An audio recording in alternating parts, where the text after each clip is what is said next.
শুরু করেছি। খাবো আমি ফুচকা। এই রাখলাম, এই আঙুলে ফুটো করে দিই, এই ভরে দিলাম আলু, এতে চাটুনি, এতে নেই কোনো খাটুনি।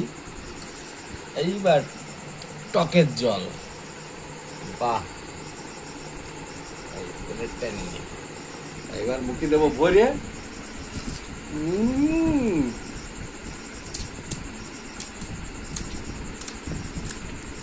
ফাটাফাটি স্বাদ।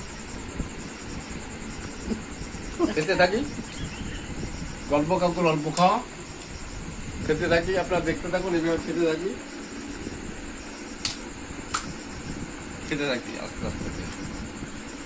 নমস্কার, এইভাবে খেতে থাকি, আপনারা দেখতে থাকুন। গল্প কাকুর অল্প খাওয়া ফুচকা, বাড়িতে বানানো, মেয়ে নিজের হাতে বানিয়েছে, আমি নিজের হাতে খাচ্ছি।